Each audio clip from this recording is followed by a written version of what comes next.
Boa noite, boa noite. Estamos aqui para mais um estudo, o estudo número 15 da nossa série Perguntas de Deus. A nossa pergunta de hoje é: acaso tenho eu algum prazer na morte do ímpio?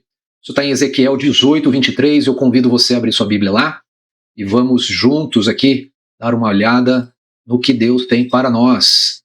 E lá em Ezequiel 18, 23 diz assim a palavra de Deus. Estou vendo aqui na Almeida, Revista Atualizada.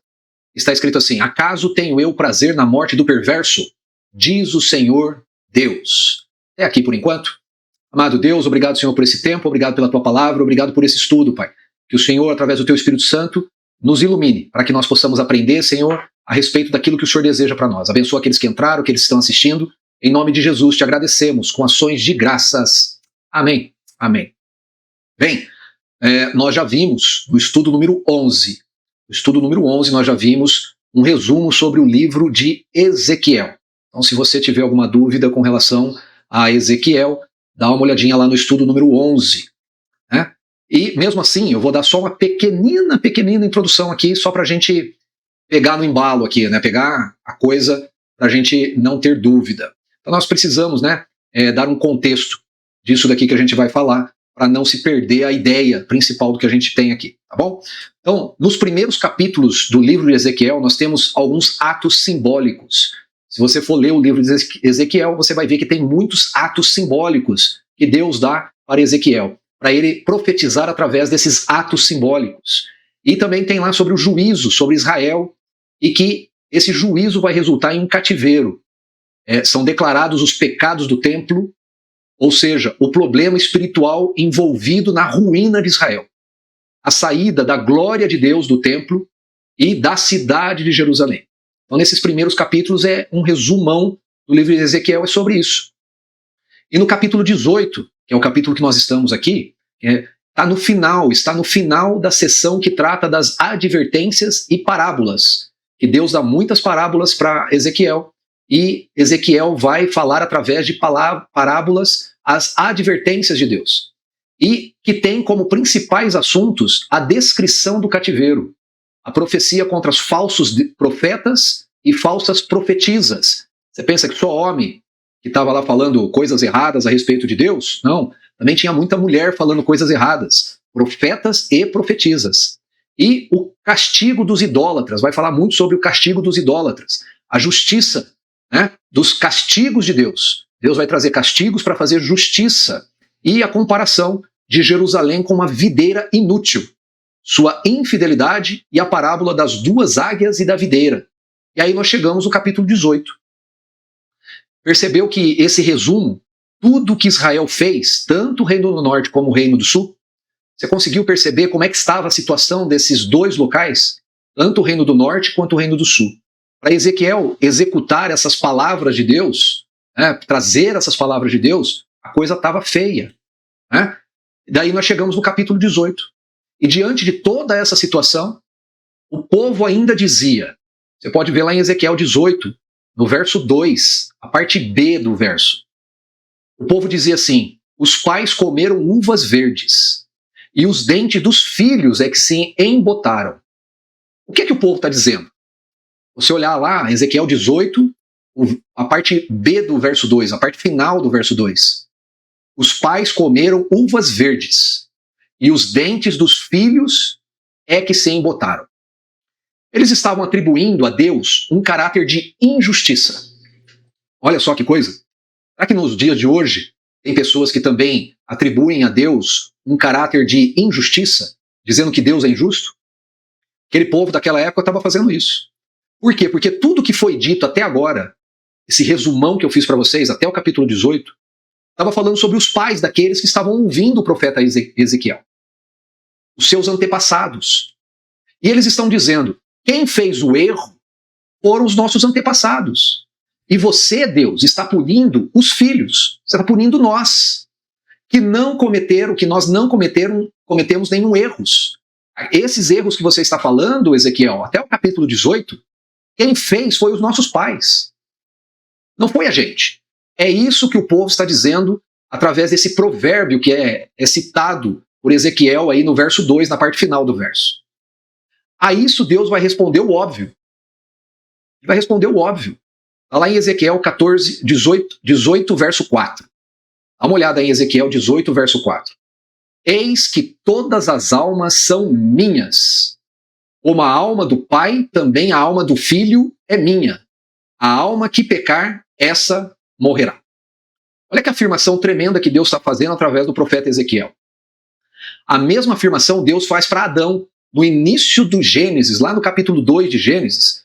E eu queria colocar aí na tela, se você quiser olhar lá, Gênesis capítulo 2, verso 17. Deus fala assim para Adão: mas da árvore do conhecimento do bem e do mal não comerás, porque no dia em que dela comerdes, certamente morrerás. É a mesma essência do que Deus está dizendo em Ezequiel, estava falando também para Adão. Eis que todas as almas são minhas. Como a alma do Pai, também a alma do Filho é minha. A alma que pecar, essa morrerá. É isso que está em Ezequiel 18, 4. E aí, a nossa pergunta do estudo de hoje: Deus tem prazer na morte do ímpio? Que pergunta, né? É uma pergunta interessante para nós. A pergunta nos faz parar para uma breve reflexão. Teria Deus algum prazer na morte do ímpio? Na morte do pecador? Daquele que erra? Mesmo do perverso, aquele que a gente possa considerar como perverso? Será que Deus tem prazer na morte desse pessoal? As pessoas mal intencionadas tomam a afirmação de Deus do verso 4, onde ele diz que todas as almas dos pais e dos filhos são dele, como algo autoritário, algo ditatorial. Ou seja, como assim? Tudo, as almas do pai e dos filhos é de Deus. Isso é muito autoritário da parte de Deus. Tem pessoas que pensam isso, tem pessoas que falam isso, mas muito pelo contrário. Olha que interessante, a afirmação de Deus no verso 4 é apenas uma constatação. É uma verdade absoluta. Uma vez que ele, Deus, é o criador de todas as coisas, independente se as pessoas acreditam ou acreditam nele, Deus é o dono de todas as coisas. Por quê? Porque ele é o criador. Que fique claro isso. Se alguém crer ou não crer em Deus, isso não muda o status de Deus. Deus continua sendo o dono, sendo o possuidor, sendo o criador de todas as coisas. Crer nele ou não crer nele não muda quem Deus é. Às vezes a gente fica esperando a aceitação das pessoas. E às vezes pela aceitação das pessoas a gente acha que é ou que não é. Deus não é assim. Deus não espera a nossa aceitação. Ele é o que é. Ele disse isso para Moisés: eu sou o que sou. Moisés perguntou para ele: Deus, qual é o teu nome? Se alguém perguntar, o que eu digo? Qual é o teu nome? Qual é a tua essência, Deus? Quem é você?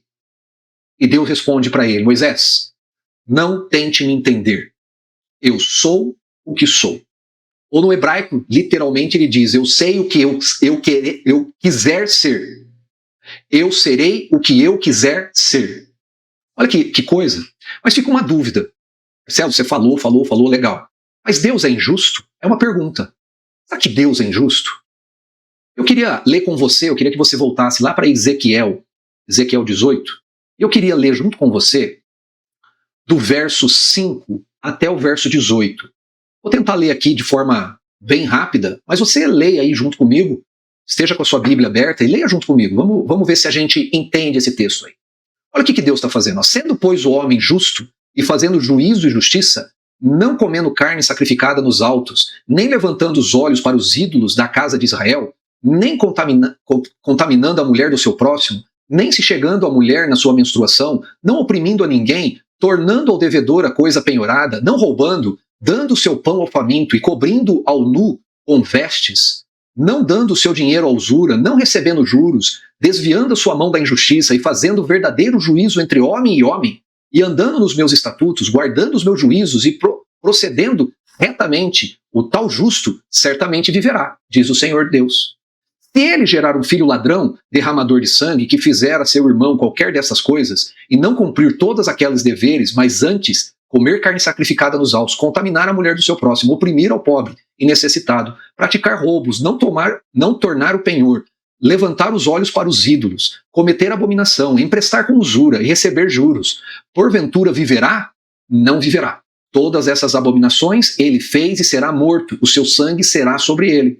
Eis que, se ele gerar um filho que veja todos os pecados que seu pai fez, e vendo-os não cometer coisas semelhantes, não comer carne sacrificada nos altos, não levantar os olhos para os ídolos da casa de Israel, e não contaminar a mulher do seu próximo, não oprimir a ninguém, não retiver o penhor, não roubar, der o seu pão ao faminto, cobrir ao nu com vestes, desviar do pobre a mão, não receber usura a juros, fizer os meus juízos e andar nos meus estatutos, o tal não morrerá pela iniquidade de seu pai, certamente viverá. Quanto a seu pai, porque praticou extorsão, roubou os bens do próximo e fez o que não era bom no meio do seu povo, eis que ele morrerá por causa da sua iniquidade. Você percebeu aí como Deus é? Esse é o nosso Deus. Mesmo assim, o povo perguntava, por que não leva o filho à iniquidade do pai? Por que não leva? E a resposta de Deus está aí no verso 19 ao 22. Eu queria colocar aí de novo na tela para você, para a gente ler junto. Do verso 19 até o 22. Mas dizeis, por que não leva o filho à iniquidade do pai? Porque o filho fez o que era reto e justo, e guardou todos os meus estatutos, e os praticou. Por isso certamente viverá. A alma que pecar, essa morrerá. O filho não levará a iniquidade do pai, nem o pai a iniquidade do filho. A justiça do justo ficará sobre ele, e a perversidade do perverso cairá sobre este.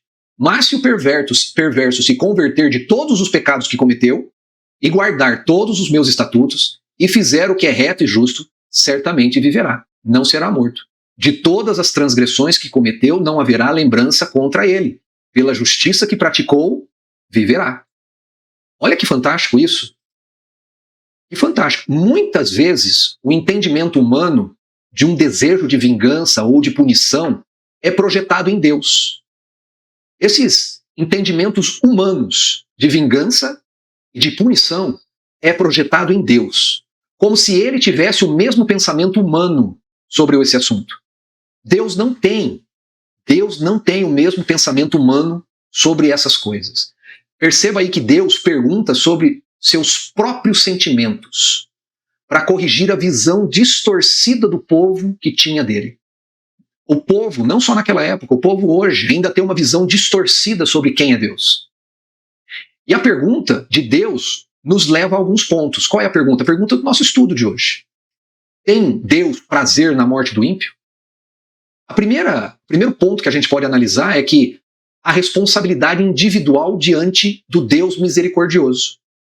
Israel estava usando o provérbio popular do verso 2, esse que nós lemos aí, que os pais comeram uva verde e é o dente dos filhos que estava embotando, para justificar a sua situação. Eles estavam afirmando que eles estavam sofrendo apenas por causa dos pecados dos pais. E Deus corrige essa ideia e ensina que cada pessoa é responsável pelas suas próprias escolhas. Por isso Deus vai fazer a pergunta: acaso tenho eu algum prazer na morte do ímpio? E a resposta sobre isso é uma declaração das mais reveladoras sobre o coração de Deus. Olha só o que Deus fala aí na continuação do verso. Você percebeu? Ele diz assim: acaso tenho eu prazer na morte do perverso? Pergunta. Diz o Senhor Deus. E ele continua: não desejo eu. Antes que ele se converta dos seus caminhos e viva. E ele faz outra pergunta. Deus está perguntando isso para as pessoas até hoje. Deus está perguntando até hoje. Ele não tem prazer nisso. Ele não deseja isso. Qual é o desejo dele? Que as pessoas se convertam dos seus caminhos e vivam. Deus revela o seu caráter misericordioso, porque ele não quer julgar. Ele não quer julgar, ele deseja o arrependimento. O arrependimento é um ato exclusivo da individualidade de cada ser humano. Eu não tenho como me arrepender por vocês, gente. Você, mãe, não tem como se arrepender pelos filhos. Filhos, vocês não têm como se arrepender pelos seus pais. Você pode, no máximo, se arrepender por você mesmo. É um ato exclusivo da individualidade de cada ser humano. A pergunta que nós estamos estudando hoje não existe porque Deus desconheça a resposta. Não é porque Deus não sabe a resposta para isso. mas ela foi feita para levar o povo a refletir sobre quem Deus realmente é. Muitos imaginam Deus apenas como um juiz, como um carrasco, um ser que escolheu ficar apontando os erros humanos, vigiando os seres humanos para punir os seus erros, para punir os erros da humanidade. E Deus não é assim, gente. Em toda a Bíblia, no Antigo e no Novo Testamento, Deus sempre vai revelar o seu coração misericordioso. E ele vai expor a insistência do ser humano. Ele vai expor em toda a palavra de Deus a maneira insistente pelo qual o homem faz o erro. Ele não quis ser conhecedor do bem e do mal? Nós não lemos em Gênesis agora há pouco? Que Deus falou, Adão, toma cuidado, Adão. Tá vendo aquela árvore ali? Você não pode comer daquela árvore. Porque do dia que você comer daquela árvore, você vai ser conhecedor do bem e do mal. O homem não quis ser conhecedor do bem e do mal, ele foi levado a isso pelo seu próprio instinto. Ele quis. Ele fez uma reflexão, ele falou, nossa, essa fruta é boa de comer, ela é boa de aparência, ela vai me dar entendimento, então eu vou comer. O homem quis isso. E aí ele virou conhecedor do bem e do mal, e ele peca, ele cai. Está lá em Gênesis 3. E ele começa, a partir daí, o ser humano, a agir pelo mal. Olha que interessante, Deus falou, você vai ser conhecedor do bem e do mal. Mas você vai começar a ver a história do homem, e o homem vai agir sempre pelo mal. Principalmente descumprindo a base da lei de Deus. E é qual? Amar a Deus sobre todas as coisas e ao próximo como a si mesmo. A pergunta que nós estamos estudando hoje, ela nos ensina algumas coisas, pelo menos 3 coisas. A primeira é que Deus é santo e justo. A segunda é que Deus julga o pecado e o pecado é praticado conscientemente pelo ser humano. Ninguém pode alegar que faz as coisas erradas e peca contra Deus porque não sabe o que está fazendo. O ser humano sabe. E a terceira é que Deus não sente satisfação em condenar o pecador. Por incrível que pareça, Deus não sente satisfação na condenação do pecador. O que satisfaz Deus? Ele espera que o pecador se arrependa. O seu desejo, o desejo de Deus é a transformação, não a destruição. Muita gente hoje acha que Deus prefere a destruição, principalmente quando fala do Apocalipse. As pessoas olham o Apocalipse e falam assim, o Apocalipse. E a palavra Apocalipse se tornou tragédia. Você vai ver. Todo filme que traz algo do final dos tempos é um Apocalipse. O Apocalipse zumbi. Já viu falar isso? O Apocalipse não sei do quê. Eles atribuem a palavra Apocalipse a coisas destruidoras. Mas Deus não tem prazer na destruição. Deus tem prazer na transformação. O segundo ponto dessa pergunta, o significado da morte do ímpio. Marcelo, nós vimos lá que Deus falou em Gênesis 2 para Adão, se você comer da fruta, você vai morrer. Aqui nós estamos vendo também em Ezequiel que a morte do ímpio, se você praticar isso, você vai morrer. Está escrito lá, nós lemos aí em Ezequiel, certamente morrerás. Tanto lá em Gênesis quanto em Ezequiel, a morte mencionada vai muito além da morte física. Tem gente que acha que é apenas a morte física. Ela representa a consequência da separação de Deus do homem, causada pelo pecado. Que se não for resolvido pelo arrependimento, será eterna.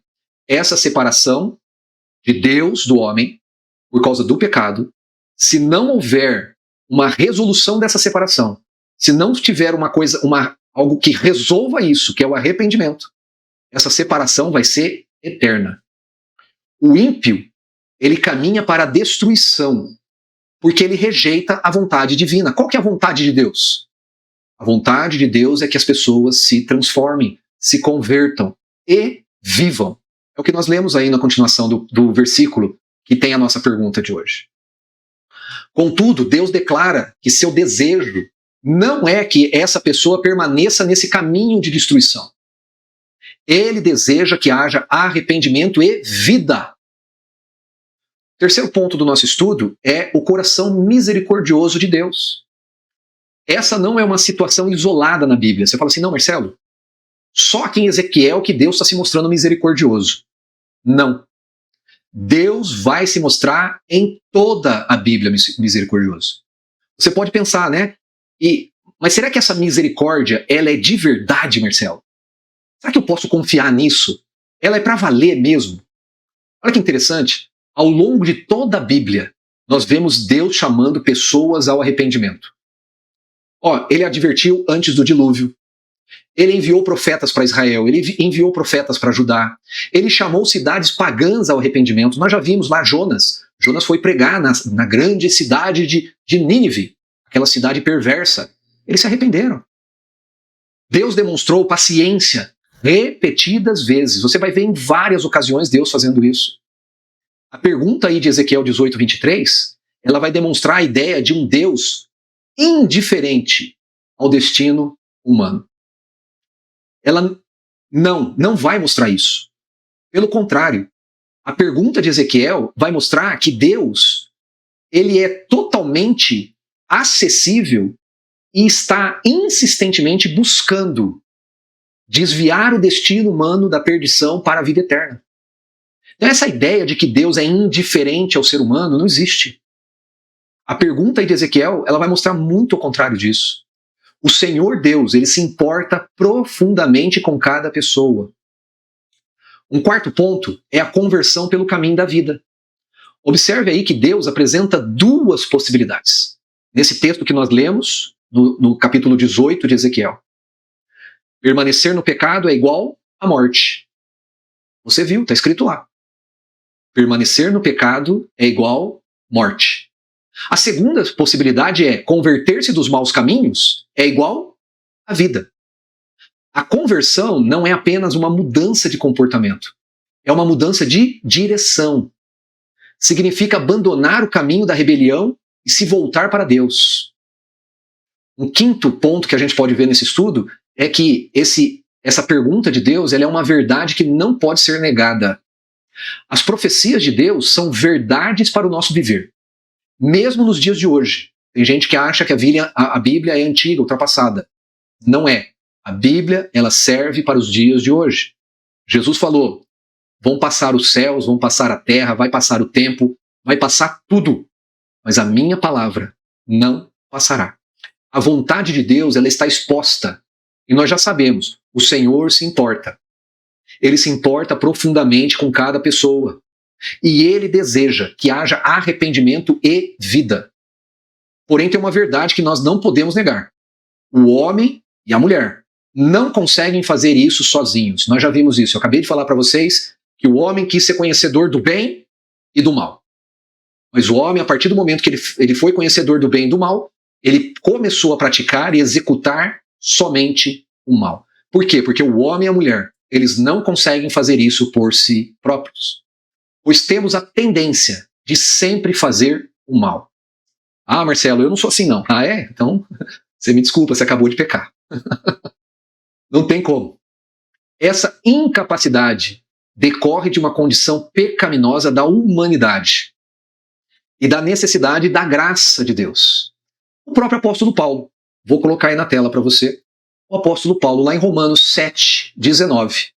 Romanos 7:19, ele diz assim, porque não faço o bem que prefiro. Porque todos nós, gente, a gente preferiria fazer o bem. A gente tem vontade de fazer o bem. O apóstolo Paulo também. Ele preferiria fazer o bem, mas não fazemos o bem. Mas o mal que nós não queremos, esse a gente acaba fazendo. Isso que o apóstolo Paulo falou aí não serve só para Paulo, serve para mim também. E muito provavelmente serve para você também. Deus sabe dessa condição humana, decaída. E a revelação do caráter de Deus nessa pergunta de Ezequiel 18:23, ela é ampliada de forma extraordinária em Cristo Jesus. Olha que fantástico isso. Como Deus é tremendo. Jesus veio buscar os perdidos. Esse é um sexto ponto aqui do nosso estudo. Jesus declarou, eu vou colocar aí na tela de novo para você, Lucas 19:10. Porque o Filho do Homem veio buscar e salvar o perdido. Você sabe o que é perdido, não sabe? Perdido é aquilo que não se recupera mais. Mas Jesus, ele tem a capacidade de buscar, encontrar o perdido e trazer de volta, em salvar esse perdido. Cara, isso é fantástico. Essa afirmação, ela está em perfeita harmonia com o estudo que nós estamos tendo aqui de Ezequiel. Se Deus tivesse prazer na perdição do pecador, se Deus tivesse prazer na morte do ímpio, se Deus tivesse prazer na morte daquele que dá as costas para ele, Cristo não teria vindo para salvar todas as pessoas da humanidade. Não teria. Qual é a lógica disso? Deus tem prazer numa coisa e manda Jesus Cristo? Não. O próprio Senhor Jesus Cristo é a demonstração mais maravilhosa de que Deus tem um pensamento diferente. A missão de Jesus revela o desejo divino de restaurar vidas. Uma das melhores ilustrações dessa verdade é a parábola do filho pródigo. Você lembra da parábola do filho pródigo? Depois dá uma procurada lá. Leia a parábola do filho pródigo. O pai celebra quando o filho retorna. O pai não celebra quando o filho vai embora. O pai fica incomodado, fica triste, mas fica na dele. Mas o pai celebra quando o filho volta. E o filho volta na miséria. Olha que interessante. Quando o filho vai embora rico, e o pai não celebra. Quando o filho volta sem nada, com uma mão na frente e outra atrás. Mas o pai celebra, não por causa da miséria do filho, mas ele celebra porque aquele filho estava morto e agora está vivo. Essa é a afirmação que o pai faz. O teu irmão estava morto e agora ele está vivo. Olha que fantástico isso. Ele celebra o retorno daquele para poder ficar junto dele. Da mesma forma, Deus não encontra prazer na queda do pecador. Deus não está interessado na queda do pecador, mas na sua restauração. O apóstolo Paulo, e eu vou colocar ele de novo, né? Na verdade, o apóstolo Pedro, vou colocar aí na tela para você, ó. O apóstolo Pedro, em segunda carta de Pedro, o capítulo 3, verso 9, ele diz assim, ó: não retarda o Senhor a sua promessa, como alguns a julgam demorada. Pelo contrário, ele é longânimo para convosco. Olha só. Não querendo que nenhum pereça, senão que todos cheguem ao arrependimento. Esse texto aqui, de vez em quando eu brinco, eu falo assim, se alguém um dia, né, falar que não quer nada com Deus, você fala assim, por isso que Jesus não voltou ainda, por sua culpa. Porque lá em Pedro está dizendo que ele não veio ainda só por causa de você. Ele é longânimo, e ele espera que você não pereça. Ele espera que você se converta. Por isso ele não voltou ainda. É você que está retardando a volta de Jesus. É interessante essa afirmação. Porque é o que está escrito aí. Deus é tão longânimo que ele não voltou ainda. Por quê? Porque ele não quer que alguns ainda não se percam. Ele quer que todos não se percam. Mas ele sabe que alguns vão se perder. Não tem jeito. Porque tem alguns que não querem. Essa declaração, né, da mensagem de Ezequiel, ele ecoa nessa afirmação de Pedro. E a afirmação de Pedro ecoa na mensagem de Ezequiel 18, 23. Deus não tem prazer na morte do pecador. O coração de Deus continua o mesmo, sempre. Um sétimo ponto do nosso estudo é que a cruz de Cristo, revela o valor que Deus dá ao pecador. Porque se Deus quisesse a morte do pecador, ele não teria levantado aquela cruz, ele não teria permitido que o seu filho tivesse ido para lá. Aquela cruz com o Filho de Deus nela é a maior prova de que Deus não deseja a morte do ímpio. A cruz de Jesus. Cristo, ele entregou a sua vida para oferecer reconciliação com os pecadores. A cruz, ela demonstra a seriedade do pecado. O pecado é sério, gente. A cruz demonstra a justiça de Deus. O pecado é sério, gente. Mas ela também revela, ao mesmo tempo, a sua infinita misericórdia. Jesus afirmou lá em João 10, vou colocar na tela aí para você também, João 10, 10. O ladrão vem somente para roubar, matar e destruir. Eu, Jesus, vim para que tenham vida e a tenham em abundância. Se Deus estivesse interessado na morte do pecador, Jesus não teria esse desejo de dar vida e vida em abundância. A intenção divina não é conduzir pessoas à destruição. O propósito de Deus é conduzi-las à verdadeira vida. Tem gente que acha que está vivendo hoje, mas o que está vivendo hoje não é vida, é morte. O homem só consegue encontrar o caminho para endireitar a sua vida através de Cristo Jesus, porque o próprio Cristo disse, e eu vou colocar aí na tela de novo para você, João 14,6. João 14,6, Jesus responde, eu sou o caminho, eu sou a verdade, eu sou a vida. Ninguém vem ao Pai senão por mim. Ninguém, gente. Essa é uma declaração muito importante que Jesus fez. O que ao homem era impossível, para Deus, por meio de Jesus Cristo, é totalmente possível. Porém, há uma condição. Você viu aí o que Jesus falou. Ele é o caminho. Ele é a verdade. Ele é a vida. Sem Jesus, ninguém vem ao Pai. Jesus Cristo é o alvo das nossas vidas. Deveria ser o alvo de todas as vidas. Somos falhos. Somos falhos. Sim, nós somos falhos. Mas em Cristo somos novas criaturas. Eu queria estimular você que está assistindo com mais um versículo, lá em 2 Coríntios capítulo 5, 17. Está dizendo assim, somos feitura dele, criados em Cristo Jesus para boas obras, as quais Deus de antemão preparou para que andássemos nelas. Aí termina em Efésios 2:10. As quais Deus de antemão preparou para que andássemos nelas. Isso é fantástico, gente. Para a gente terminar aqui o nosso estudo, Ezequiel 18:23, ele apresenta aí duas verdades fundamentais. Nós já vimos e eu vou reforçar aqui. Deus é justo. Essa é a primeira verdade.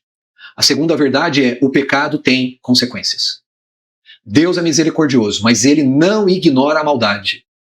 Nem trata o erro como algo sem importância. Isso é importante a gente dizer. Mesmo diante do pecado, ele oferece oportunidades de arrependimento. A misericórdia não elimina a justiça. E a justiça não elimina a misericórdia. As duas, a justiça e a misericórdia, se encontram perfeitamente em Cristo Jesus. Você vai ver pela trajetória de Cristo, pelos evangelhos, que tanto a justiça quanto a misericórdia se encontram perfeitamente em Cristo Jesus. Nós temos ações práticas para integrar as nossas vidas. Primeiro, nunca devemos duvidar da disposição de Deus em perdoar.